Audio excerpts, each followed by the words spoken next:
button. Oh, wow. Geez, you really heard me then. Okay, right, 10 minutes. I was planning a much longer talk.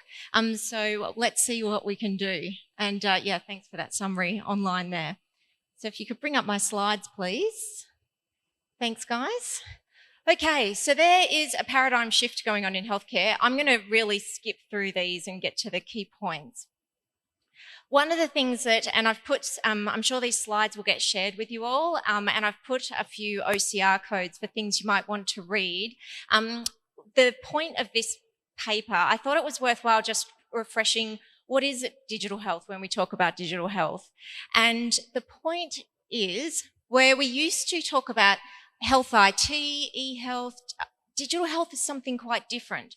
Before, what we've talked about is building applications and technologies that are applied into the healthcare sector that were built for other purposes, or actually technologies that were built specifically for healthcare. And digital health is something quite new and different. It's a very paradigm shift.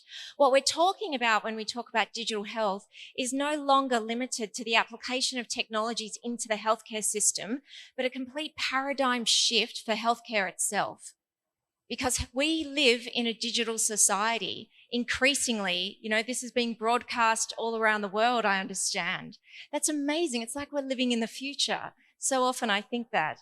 And how does healthcare need to evolve and need to adapt to be the best it can be in this digital society? I'm going to skip all of those too. What's going to be successful for the community of rare diseases is when this happens, when we can get genomics integrated into everyday healthcare. And you can't do that without digital health. So this is your moonshot, which is a really laudable goal, and it's very exciting to be able to be here and to be part of this journey with you. So what's the role that digital health plays? Well, digital health can actually impact all of these sectors, which are your key stakeholders in this community. So you've got obviously the research community, genetic research, as well as translational research, genomic, the actual practice of medicine, you know, from genetic counselling through to seeing your general practitioner, physiotherapy we've talked about today, and of course, individuals with rare diseases. And I just put this slide up, but Mark said everything that needed to be said. But I really congratulate the people who put this event together, the organisers, for inviting Mark to be here and making sure that patient voices had a voice on this stage. This phrase was termed back in the late 1970s, and it's so good. And I think it's really useful to remind ourselves at every medical conference to make sure that we've got the voices of the patients in the room and their families. So the technologies that are involved in digital health, I'm going to fly a few through of them, is digital health platforms. So what can digital health platforms do? A lot. So we can actually have digital health platforms now that actually connect people with rare diseases to each other, as Mark has talked about, and also amongst their own healthcare providers. We can actually collect large amounts of data through these digital health platforms, and we've talked a lot about data today. Telehealth and virtual care. So if we actually get off the ground with telehealth and virtual care, and I recently, a couple of days ago, met people who run the Saudi Arabia virtual hospital. It's like the biggest virtual hospital on the planet. So you have massive telehealth and virtual care capability here, which has significant things that can actually deliver for people with rare diseases. So firstly, just facilitating early diagnosis, connecting with rare disease experts from all around the world, not necessarily just in Saudi, and that'll lead to improved health outcomes. Electronic health records, and with electronic health records, it's important not just to have the data in a system that you as clinicians use, that's really good, but it's not enough. A patient portal that enables us as patients to see the information that is being collected about us and to contribute to it. Because again, the patients are the ones, as Mark rightly said, they're with this condition of theirs 24/7, 365 days a year. Nobody knows their condition and their health status better than us ourselves, do we? So those portals are really important. Mobile apps My colleague I was sitting next to in the break was just showing me the app that Saudi Arabia had for COVID. It looks fantastic. I haven't seen it until just recently. Apps can do amazing things for you to manage your own healthcare, to actually be educated, to raise awareness, to communicate with clinicians. Digital biomarkers, this is really where the future is going to be. So we're talking about wearables and sensors, so that again, it's not just you visit the doctor for 30 minutes once a year and they look at your blood pressure or other vitals. This stuff can be collected continuously, and that's going to be a game changer for people with rare diseases. Online patient communities, they are so important. And from a research perspective as well, the research that can be done with patient communities, because patients share information with each other. They say, hey, my doctor's got me on this drug. Is anyone else taking this? I feel really sleepy in the afternoons. I'm not sure if is that just me? And pharmaceutical companies and researchers can actually use that data, obviously with proper permission, to actually look at the results of their drugs in real-time use. Asynchronous usage. Patient registries has also been mentioned today. That's a really important one. And artificial intelligence. The beauty of artificial intelligence means that we can actually have these massively large data sets and analyze them for trends, and potentially develop new technologies for treatments as a result of that. I would encourage you to think about your workforce as well, because there is not enough genetic counsellors in the world. There is not enough geneticists. We're just not going to train enough. And if you guys do it, well, people will try and poach them to other countries. You know, it's a global problem. So we need to actually be thinking about how do we upskill the other parts of the clinical workforce so that they can, again, integrate genetics and genetic understanding into the way they practice their care.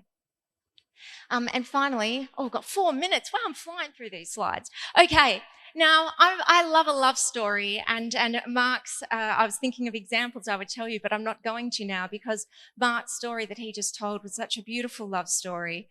And the reason I put this there is I think what you're trying to achieve here requires a great deal of love. It requires a great deal of passion.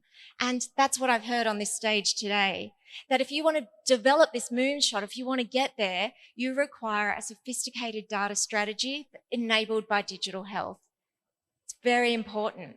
This is an opportunity for Saudi Arabia to build a national data asset for the entire community of KSA. So where you integrate high quality genomic and health data. So not just genomic data on its own, but the health data as well, really important. And that should be shared via digital systems that need to be secure, obviously, and you need to have standardized approaches.